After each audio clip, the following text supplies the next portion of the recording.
Hermanos, me gustaría que fuéramos a Gálatas capítulo 6, versículo 14. Gálatas 6, 14. Pero lejos esté de mí gloriarme, sino en la cruz de nuestro Señor Jesucristo, por quien el mundo me es crucificado a mí y yo al mundo. El día de hoy, queridos hermanos, somos un grupo numeroso de personas que, si bien Dios en su buena voluntad agradable y perfecta ha decidido unirnos a quienes nos congregamos o nos reunimos el sábado y el domingo. Esto ha sido un gozo porque la obra ha crecido y pues se ha tenido que dividir el culto. El Señor ha tenido bien en su soberana voluntad a cada uno de nosotros reunirnos aquí en este lugar porque Él es digno, y no están los que no tienen que estar y están los que están, porque Dios así ha querido. Para el Señor, nosotros como hijos de Dios consideramos que las coincidencias no existen, sino, como decimos, las diosidencias, ¿verdad? Entonces el hecho de que tú estés escuchando hoy esta palabra es un mero acto de la gracia de Dios, y de que yo esté compartiéndola es todavía muchísimo más la gracia de Dios, hermanos. Pero en este tiempo, nosotros, ¿qué es lo mejor que podemos hacer? ¿Conformarnos con comer? ¿Con alegrarnos con la época? ¿Con tener un diálogo de toda la abundancia que hay financiera en este mes? Hermanos, no podemos nosotros pasar desapercibido el tema de que aún en esta fecha nosotros tenemos que arraigarnos y tomar de la palabra de Dios. La palabra de Dios es nuestro alimento espiritual y es el mejor alimento. El Señor dijo, no solo de qué pan vive el hombre, sino de qué la palabra de Dios. ¿Qué mejor podemos reflexionar? La Navidad, los regalos, el flujo más intenso del dinero, la comida, los tamales, el ponche. ¿Qué mejor podemos meditar, hermanos? Gálatas 6:14 nos dice, pero lejos esté de nosotros gloriarnos, de mí, dice el apóstol Pablo, sino en la cruz de nuestro Señor Jesucristo, porque en el mundo me has crucificado a mí y yo al mundo. En este momento, en estas fechas, yo sé que muchos de nosotros somos invadidos por un consumismo extremo. Todo el mundo habla del coche que se compró, de la ropa que compró, del viaje que realizó, las fotos que está publicando y que está saliendo con la familia y que está yendo a otros lugares. Pero hermanos, debemos tener cuidado de no tener más contentamiento en ello que en Dios mismo. Ahora, no es malo estar alegre por los regalos, por lo legítimo de pasar un momento bello con nuestra familia juntos, no es malo. Pero sí, cuando esto pasa o está por encima de Dios mismo. El libro de Gálatas, hermanos, nos habla respecto del legalismo que había en ese tiempo y la desviación de muchas personas por querer agregar a Cristo y más, pero también nos habla de la sola fe cuando salva a una persona, una fe en Cristo Jesús. Esta carta escrita por el apóstol Pablo, quien fue inspirado por Dios, y ese apóstol que la palabra de Dios nos enseña que tenía todo por basura. No como nosotros, que lamentablemente muchas veces estamos guiados por el afán. Un predicador norteamericano que se llamaba Leonard Ravenhill dijo en una ocasión, lo que el apóstol Pablo tenía por basura, muchos creyentes el día de hoy lo tienen por currículum. Este hombre, según Filipenses, fue circuncidado el día en que era del linaje de Israel, de la tribu que según se cree que era la más privilegiada, que era la de Benjamín. Era un hebreo de hebreos. Hermanos, él era el que, teniendo gloria en este mundo, él era un hombre que de verdad tenía gloria terrenal.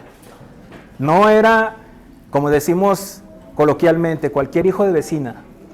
Él era un hombre que tenía gloria. Y él dijo, inspirado por Dios, pero lejos esté de mí gloriarme. ¿Pero qué? Lejos. Lejos, lejos. Este lejos, hermanos, no es como cuando nosotros estábamos perdidos en una ciudad, no sé si les ha pasado, y estabas considerando que estabas por llegar a la salida, y llegas con una persona, un ciudadano de ese lugar, y le dices, oye, la salida a tal lugar. Y tú piensas que te va a decir, dale a la derecha y ya. Pero te dice, uy, patrón, andas bien lejos. Hermanos, eso es frustrante. Yo pensé que ya iba a salir. Ese lejos, hermanos, no es lo que el apóstol Pablo considera, porque ese lejos va a tener un límite y va a llegar. Vas a salir, si Dios quiere, ¿verdad? A menos que estés en Fresnillo. Hermano, pero vas a salir de esa ciudad. Pero el lejos del apóstol Pablo no se refiere a un límite, sino que dice, no lo quiero ni de cerca. Es más, no está. Hermanos, que esté lejos de nosotros también, como el apóstol Pablo consideraba el jactarnos. Que esté lejos de nosotros el vivir con altivez de espíritu, el vivir con orgullo. El orgullo, ¡pum!, bota en la mente de cada uno y más en mí. ¡Pum! El orgullo. Hermanos, el gran pecado, decía C.S. Lewis. Decía él, el orgullo, los otros pecados, a comparación del orgullo, son como picaduras de mosquito. El pecado más grande delante de Dios es el orgullo. Somos propensos, hermanos, a que cada instante de nuestras vidas naveguemos siempre cargados de un alto amor propio y una estima desmedida que nos hace perder estribos. Vamos caminando y vamos considerando que somos la última coca del desierto, que solo nosotros brillamos, que somos perfectos y que todo el mundo merece nuestro tiempo. Perder de vista lo que Dios nos dice que hagamos es orgullo, y ser vulnerables de menospreciar a otros en base a nuestra supuesta superioridad en cualquier área de nuestra vida. El trabajo, la escuela, la familia, los amigos. Hermanos, lejos hemos de estar, pero mucho, muy lejos de pensar que somos humildes incluso, sin entender que es precisamente eso, o sea, el cavilar, el pensar en vernos los más humildes, porque esto nos mantiene en la red más tramposa que tiene el orgullo. Hermanos, quien dice ser humilde, lamentamos que es la persona más orgullosa, más jactanciosa. Huyamos lejos de considerar el orgullo en otros con microscopio y el nuestro verlo, ni siquiera verlo, es más, con telescopio. Podemos estar sigilosamente viendo, es orgullo, es orgullo, es orgullo, es orgullo. De hecho, en el libro de C.S. Lewis que se llama Mero Cristianismo, del capítulo del gran pecado, dice que una persona que tiende a hacer estas cosas es una persona que normalmente es mucho más orgullosa, porque no lo tolera en las demás personas que se está reflejando. Es más, no sé si te ha pasado y has visto personas que dicen, es que esa persona me cae mal. Pero tú haces como un examen, si pudiéramos decir así, y son personas de la misma personalidad. En una escuela te pasa mucho que siempre el muchacho que resalta y que está así, siempre va a tener el pique con otra persona. Bueno, es porque lo produce el orgullo, hermanos. Huyamos lejos de considerar, hermanos, entonces ese orgullo, ese pecado en otros. Nada, en absolutamente nada, ser motivo de nuestra jactancia que esté lejos de Cristo. Fácilmente nuestros ojos se desvían del enfoque y estamos viéndonos más a nosotros mismos que a Dios mismo. Hermanos, como hijos de Dios, es anormal y es antinatural en el cristianismo que siempre estés pensando en lo que a mí me hace falta, en lo que yo quiero, en lo que a mí me gusta. ¿Qué dijo el Señor? Que busquemos el bien de los demás e incluso los estimemos como superiores más que nosotros. Pero a veces nosotros somos una especie de cristianos que habitan, y no solo me refiero a una iglesia como esta, sino en toda la cristiandad, porque tenemos un corazón humano. Que venimos a una iglesia y muchas veces asistimos a ella como quien va a ver un partido de fútbol y dice, ¿por qué no la dio por la derecha? ¿Por qué ese portero entonces está atajando así? Y somos meros espectadores y estamos siempre buscando lo que a mí me interesaría tener. Eso es orgullo, hermanos. Un predicador que se llamaba Robert Murray McCheyne dijo una vez: por cada vez que te veas a ti mismo, contempla a Cristo 10 veces. Cada vez que tú, no, es que a mí me hace falta, es que nadie me ama, es que nadie me busca, es que contempla a Cristo 10 veces. Nos sorprende de pronto exaltarnos que queremos que todo el ruido de la fiesta se concentre en nosotros. Y cuando alguien es superior a nosotros, a ese alguien lo volvemos, como dicen los jóvenes, el blanco de nuestro hate o nuestro odio. Por la mera envidia que se sobrepone, y esta envidia es hija pura del orgullo. Lejos, hermanos, esté de nosotros enorgullecernos.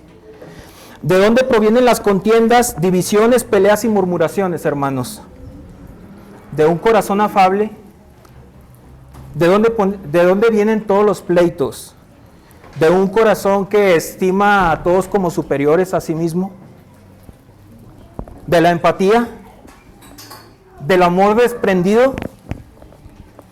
¿De la alta estima a nuestra vida? Es que yo valgo más que los demás. Ahora, ojo, de la alta estima y no de la estima misma, hermanos. Porque Dios lo que nos ha dado quiere que lo cuidemos. Nuestro cuerpo, nuestros trabajos, nuestra familia. Así que, hermanos, no es orgullo el deseo de vernos presentables para una entrevista de trabajo. El cuidar de comer saludables para tener un mejor desempeño en nuestros días y poder ejercer de la mejor forma la labor que Dios nos ha encomendado. El arreglarnos para nuestras esposas, porque pues de por sí ya las tenemos enamoradas, ¿verdad? Pero más todavía, hermanos. Esto me hizo recordar, hermanos, de que una ocasión iba Carlos Spurgeon viajando en un tren, ese predicador inglés. Mira, tú vas a decir, este hombre no va a estar citando Spurgeon, McCheyne y cuantos hombres. Hermanos, yo creo que el Espíritu Santo en la iglesia habita, y yo no menosprecio la enseñanza que Dios da a través de su palabra, pero también a través de la iglesia. Tanto presente, pasada y futura. Una vez Carlos Spurgeon iba en un tren y se baja de él y le grita a un hombre: yo viajo en tercera clase para cuidar el dinero del Señor. Y Carlos Spurgeon le grita, le responde: yo viajo en primera para cuidar del siervo. Hermanos, a veces lo que nos puede atormentar de ser orgullo será una obra virtuosa. A veces podemos decir, es lo más orgulloso que puede hacer ese hombre, esa mujer, pero va revestido de una obra virtuosa. Pero hay otras cosas que navegan con bandera de humildad y tienen los fines más egoístas y arrogantes que podríamos imaginar. Lejos esté de nosotros, hermanos, la jactancia y el tener por gloria lo que no es de Cristo. Ahora bien, hermanos, nos dice el texto: lejos esté de mí de gloriarme, dice en su Biblia, sino que en la cruz de nuestro Señor Jesucristo. En el Sermón del Monte, gloriarme en mi denominación congregacional, en mi fuerza física, gloriarme en mi conocimiento teológico, en mi profesión, gloriarme en mis amistades, gloriarme en mi capacidad de hacer negocios. No, hermanos, sino en la cruz de nuestro Señor Jesucristo. Hermanos, hay una sola cosa en nuestra vida de la que es razonable jactarnos, sacar pecho, el enorgullecernos, ¿sí? Ponerse de frente desmedidamente, si pudiera yo expresarme así, con altivez, y es la cruz de Cristo. Es nuestro Señor Jesucristo del que tenemos que jactarnos. La palabra de Dios nos dice: no se alabe el rico en sus riquezas, ni el sabio en su sabiduría. El que se ha de alabar, alábese en conocerme y entenderme que yo soy Jehová. Si alguien se tiene que jactar de algo, es esa persona que conoce a Dios, hermanos. Y en esa obra redentora realizada en la cruz, de este tema es del que toda la eternidad nunca va a ser suficiente para meditar. Hermanos, por eso es irrazonable poder pensar incluso en que cuando se nos dice el Evangelio solamente es para los nuevos nacidos o para las nuevas personas que llegan a una iglesia. El Evangelio es para toda nuestra vida, hermanos. Nuestra vida tiene que ir rodeada de toda la cruz. No tiene y no debería de existir día, hermanos, en el que nuestra mente y fuerza eviten pensar, y es en la cruz de Cristo. No debe haber día en que no pensemos en el Evangelio. Y más los casados todavía. Nos emocionan las biografías de aquellos hombres que salvaron a sus pueblos de hacer obras que realmente son predilectas y que pueden salvar a multitud de personas por el simple hecho de armarse de valor y salvar a sus pueblos. Puedes leer y biografías de hombres que se portaron con valentía y gran temerosidad ante esa labor y pudieron salvar a sus gentes. Ahora, y si no te gusta leer, entonces las películas de aquellos hombres que hacen obras que virtuosamente salvan a toda su gente. Pero hermanos, en la cruz de Cristo tenemos algo más sublime, mucho más sublime que la obra de cualquier hombre en la historia de la humanidad. En la cruz de Cristo tenemos algo más hermoso que cualquier película que tú puedas ver.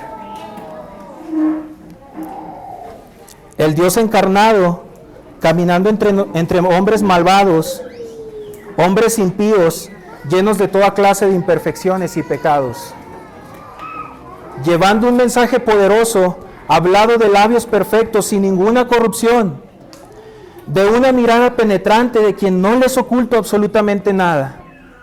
Ese Jesús, eterno Rey, cuyas legiones de ángeles están a su disposición, conteniendo más poder que cualquier ejército poderoso de este mundo, que pudiera tener un armamento poderoso, uranio empobrecido, bombas hipersónicas, drones a dominio de inteligencia artificial, el tan temido armamento nuclear. Cristo, solo con el poder de su palabra, hace ver todas estas cosas como juguetes de bebé.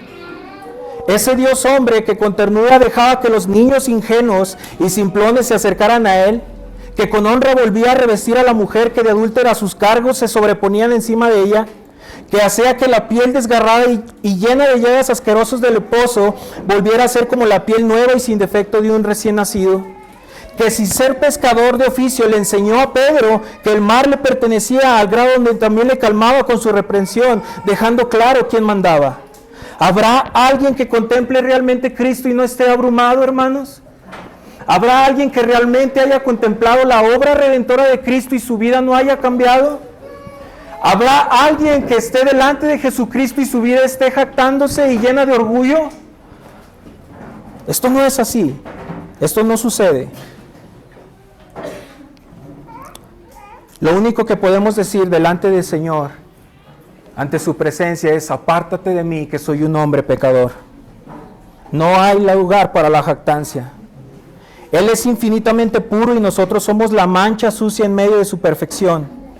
¿Hay lugar para la jactancia? Él debe ser nuestra jactancia, hermanos. Cristo debe ser nuestra jactancia.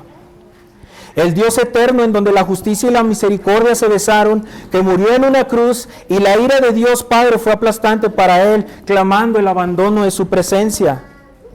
Escupido, herido, torturado, humillado y galardonado con una miserable corona de espinas, fue clavado en una cruz con el canto de victoria de los ingenuos e impíos sobre un hombre que hablaba del reino de los cielos.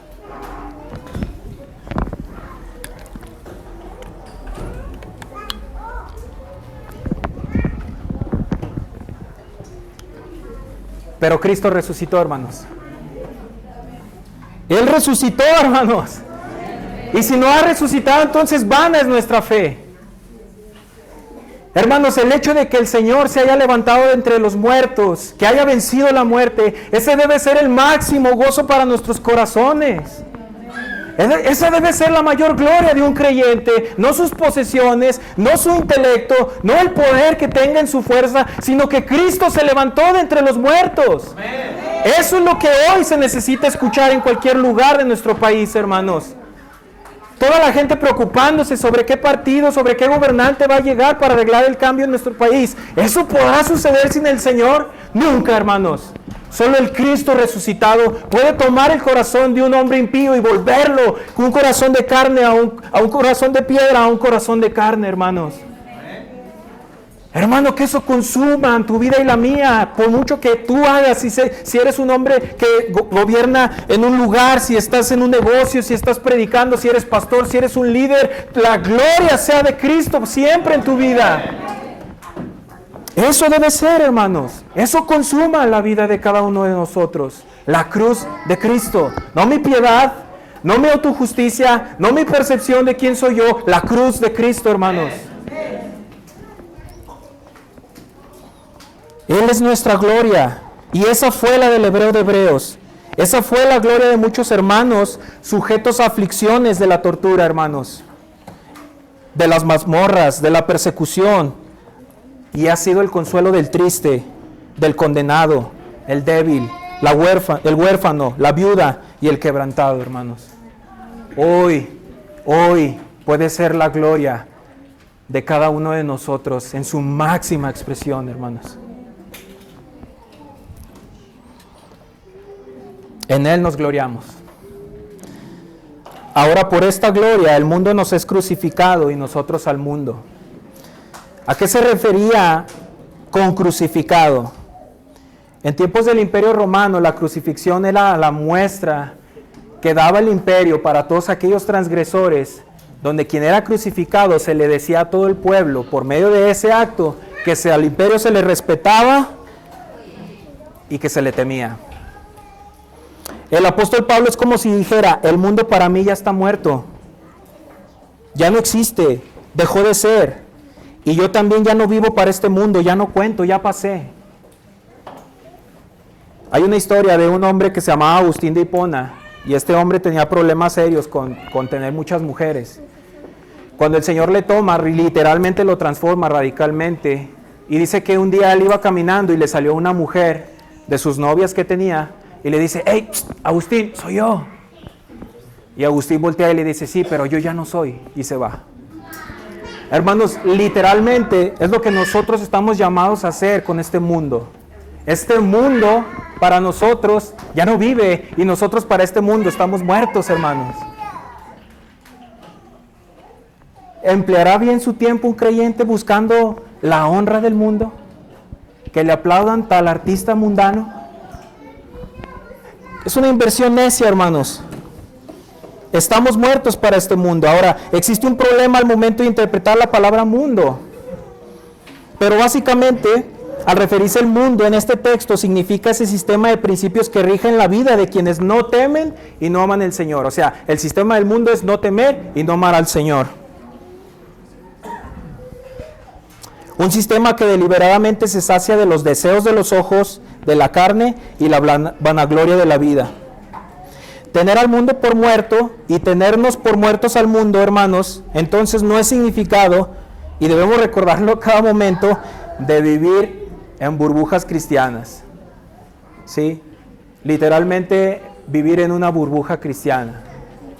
Hay incluso quienes se han atrevido a hacer colonia solamente para cristianos y alejar el pecado. ¡Qué risa! Cuando a veces hasta más pecado hay en esto. Pero el apartarse del mundo significa que te pongas una burbuja y todos los demás están sucios y tú estás limpio. Yo no convivo con la gente mundana de mi salón porque me van a contaminar, de mi trabajo, de mi familia.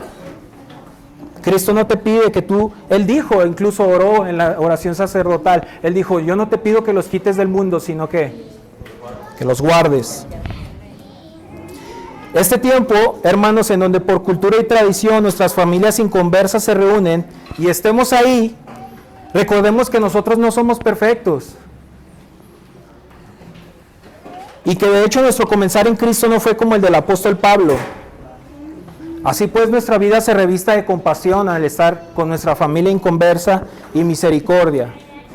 Para esos inconversos para ser sensibles y compartir el Evangelio, y que de no ser posible, porque nos rechazan, nosotros no verlos con resentimiento. Debemos recordar que Dios tiene sus planes perfectos para cada uno, hermanos. Yo creo que es raro el que vino aquí a este lugar y a la primera predicación ¡pum!, se convirtió y empezó a servir fielmente y nunca pecó.